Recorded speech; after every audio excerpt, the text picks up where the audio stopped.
City series cigars and Citrus 7s, black cement 3s, 4s, the hairs and bread 11s. No doubt that I'll be wearing some fire at any sighting. With these Dorenbecker 5s, you can see me in any lighting. It's exciting, I'll be flexing to the coldest degree. What's up, everybody? It's Sneakerhead M Checks. I got the Blossom Nike SBs from the Powerpuff Girls set, currently scheduled to release Thursday, December 14th. So as usual, we're going to take a close detailed look at the shoe from all angles. After that, I'm going to put these on and step around them so I can see how they look on feet. Then I'll share my opinion on the shoe, and then I'm going to talk about release predictions, reselling predictions, and all that stuff. So let's get right to it. One thing I did not notice about these just from pictures was the crystally-like topping that they have here on the upper. It's definitely easier to see in person, but you could see it here on camera as well. All this time, I thought this was just like a regular pink leather, but it's actually not. You can see it here on the toe box, and then you'll see when we look at the rest of the shoe how it continues throughout the upper.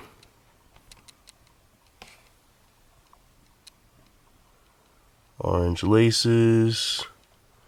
And they got a little heart right here, you know, on top of the thing right here that holds the laces together. The thing that we always get on SBs and Dunks. And they got the Powerpuff Girls logo tiled on the tongue. And here on the tongue patch, it says Blossom's name with Nike SB above it.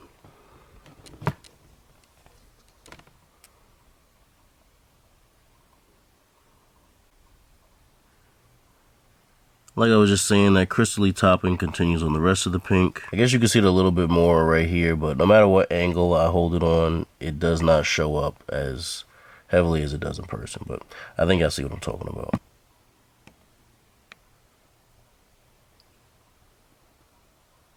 And now the swoosh on here does not have any of that.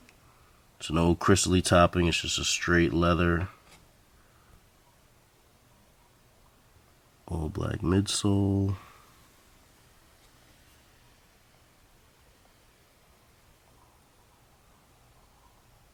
And here's the other side.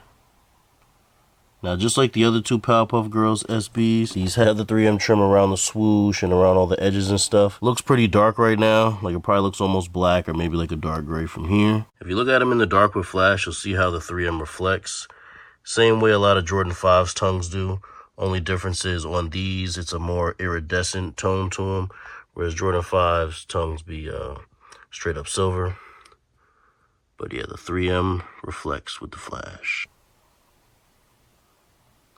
Here on the back, they got Blossom's big pink eyes, looking towards the right, or her left, I guess you could say. Then over here on the left shoe, they got the little smile to complete the face.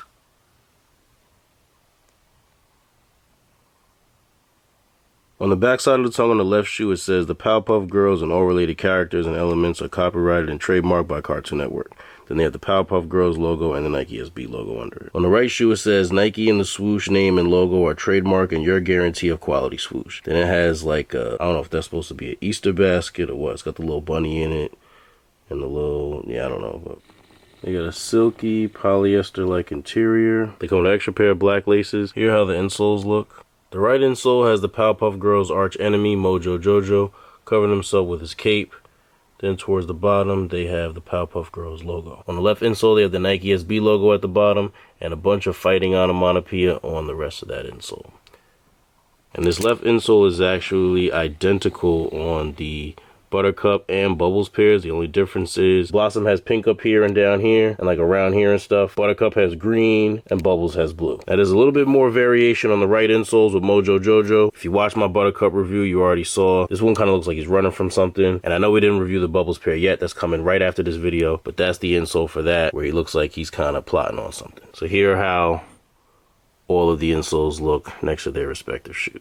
And then here on the bottom of the insoles, there's a reference from the opening of the Powerpuff Girls show where Professor Utonium was trying to create the perfect three girls. He mixed sugar, spice, and everything nice together and then accidentally knocked something called Chemical X into that mixture. And that's what gave the Powerpuff Girls like all their like super strength and stuff. And shout out to @ShortBusBoy on here for pointing that out to me. If you saw my Buttercup review, I wasn't really sure what this was for, and I really should have because I ain't watched a show like that, but I definitely did watch the show as a kid. So I seen that intro enough times, but I guess I just forgot. So yeah, that's what this means.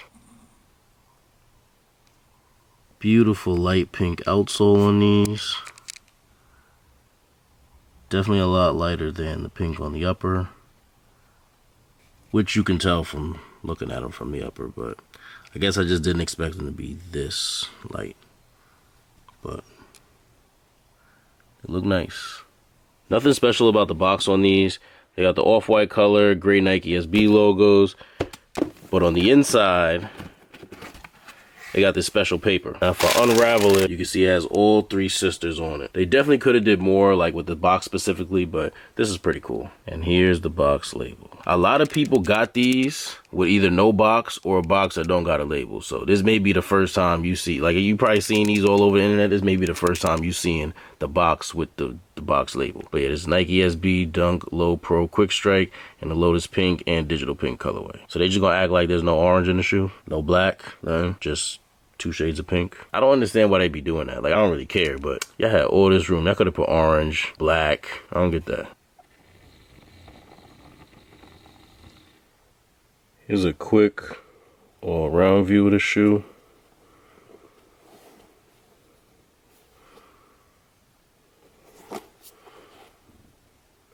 Alright, now let's see how they look on feet. That's fire. When it comes to the dunks, I got plenty options like DeRozan when he on a fast break. Might not play the sport, but I got the kicks. Got Nike SBs, but I don't skate. I got these 5s that never release. They call motorsports, but I don't race. I get sneakers early just so I can review them and rock them before the release date.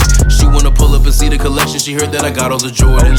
I might just take your sneakerhead girlfriend if your collection is boring. I seen a pair of. I felt like I was gonna be a little partial to all the Powerpuff Girls SBs just because the show in general reminds me of my childhood. I was for sure more of a Nickelodeon kid growing up, but I definitely rock with some of the Cartoon Network shows as well. So yeah, hearing that they were making Powerpuff Girls SBs hit a little nostalgia nerve. And for that reason, I knew I'd be slightly partial to liking all of them. If you watched my review on the Buttercup pair, you heard me explain how when the first mock-ups of the Powerpuff Girls SBs dropped, I liked them and was hoping that Nike would release them that way. However, putting a little character on the side of the shoe like that just doesn't seem like Nike style. It kind of seems more like something that Bape would do. I see they got Venom on these, like the whole character is there. But like when Nike does shoes for a cartoon, they usually don't be as blatant. And I use the Bart Simpson SBs, the Marge Simpson SBs, and the Homer Simpson SBs as examples of how Nike has gone about character-themed sneakers in the past. And for that reason, this second set of mock-ups right here, which I thought were really boring looking, kind of had me worried that they were going to drop them looking something like that. Like I thought they didn't put the whole character on the side, but were still able to represent the character's face with the eyes on the back and the mouth. And I thought that was a real clever and cool way of doing it. Definitely didn't turn out boring like those second mock-ups are. But yeah, these are fire. Like I said before, I knew I was going to be a little bit partial to these just because of the theme behind them, but these actually are tough. These definitely look better in person than in pictures. I think I like the Buttercup and the Bubbles pairs more than I like these, but these still go hard. Now, I'm not looking forward to how this outsole is going to age, so I'm going to try to keep it clean, and I may even wrap the sneakers after every wear just to slow that process down. And like I explained in my review on the Buttercups, all the Powerpuff Girls SBs are going to be tough to cop at retail. If you have any experience trying to cop a sought-after pair of SBs, you know how it is. The list of retailers on them is usually very short in comparison to a regular pair of Dunks or a pair of Jordans or something. Most of the places that are getting these will be skate shops, and every place that gets them will probably do raffles for them. I highly doubt that these or the other 2 pairs will be sold at a first-come, first-served basis anywhere. I mean, that would be cool if they did, but like I said, I doubt it. And as if the shorter list of retailers wasn't bad enough, also, a lot of these skate shops and retailers that get Nike SB releases have little extra constraints on their raffles, such as local pickups only, where you gotta come to the store to get them and shipping's not an option. Therefore, if you don't live local to that store that's doing the raffle, then there's no point in entering. Or like some of them only leave their raffle open for like an hour or a day. So if you don't enter the raffle that day that it's open or that hour that it's open or whatever, then you're out of luck. There's all kinds of little unique constraints that they be doing on these SB raffles. And not all of them are gonna have something like that, but some of them will. I'm not sure if these are going to release on the Sneakers app or not. I would expect them to, but you never know. If they do drop on Sneakers, most likely they'll release at the skate shops first and then come out on Sneakers at a later date. And if they do release on Sneakers, I'm sure they'll all be draws as opposed to first come, first serve. I usually prefer first come, first serve over draws when it comes to releases, but for this release, I feel like they kind of have to do a draw. It's only right. Only because all 3 colorways are going to be dropping at the same day at the same time. So for those of us who want all 3 colorways, if they drop them first come, first serve, realistically, there's no way in hell we're going to be able to get in line for the Blossoms, the Buttercups, and the Bubbles,